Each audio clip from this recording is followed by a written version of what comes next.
Well, I know for the City Commission meeting, they had various city entities like Center City and TERS and Amarillo Inc., is that what it's called?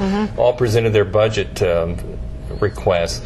How did these different entities work together in revitalizing the downtown area? Let me give you an analogy that I usually use is that it's kind of like the tax increment reinvestment zone is maybe the city. It has a funding pot. It can provide funding to public projects downtown, that sort of thing. The Downtown Amarillo Inc. is kind of like our Amarillo Economic Development Corporation. It is designed to attract developers to want to come do projects downtown, help connect them with people and things to make their projects happen. And then the Center City is more like the Chamber of Commerce.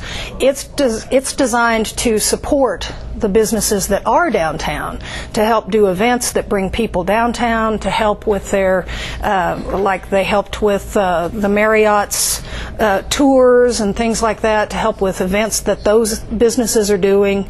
And so that they do the kind of extra cheerleading. They provide facade grants and things like that to help businesses do better downtown. One thing that I've noticed is that there really is quite an emphasis on trying to remake downtown, because it really is a very uniquely Amarillo kind of landscape. You know, the Santa Fe building, the courthouse, and all the buildings, especially around Polk Street down there.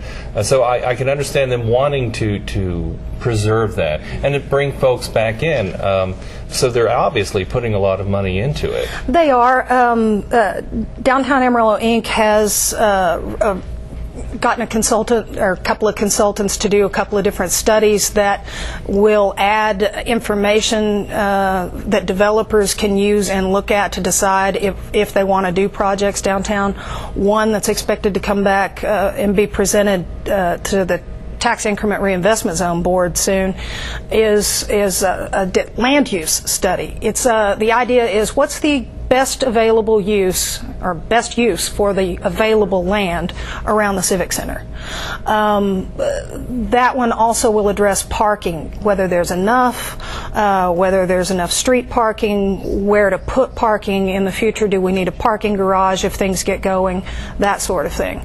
The other study that they're doing right now that's expected to come back is on housing. The strategic plan for downtown suggests that Amarillo try to get at least 400 to 600 housing units downtown. I think it was a short-term goal, but I can't recall. This study gives developers more of an idea of who wants to live downtown, what the demographics are, what kind of housing they want. Do they want apartments? Do they want condos? What kind of rents could those properties bring if they were built? And I guess the whole point, obviously, is to literally bring people downtown, not just attract them for the various retail outlets that they have down there to try to keep, but actually to have people living down there so that they can interact. Exactly. Yeah. One of the other things that that the Tax Increment Zone Board Chairman Richard Brown said yesterday was that the zone really wants to pick up and try to work on maybe doing a demonstration portion of a larger project for pedestrian and street lighting. That project is designed as a $4 million project as designed.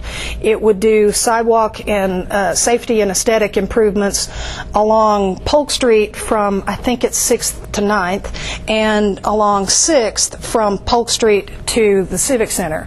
And the reason for that is to do some pedestrian connectivity between your entertainment complex, your convention area, and all of that, and connect a pedestrian pathway that feels comfortable, lit, looks good, to get people to the thriving part of downtown right now, the Polk Street entertainment area where the hotel is going to be right now, things like that.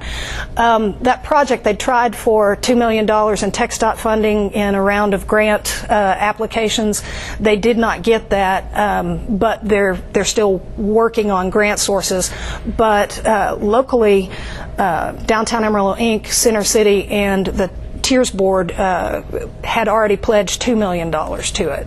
So they were trying for a dollar-for-dollar match. That didn't work, but now they're at least trying to figure out what piece of that puzzle they could do. All right. Karen Welch, thanks for talking to us today.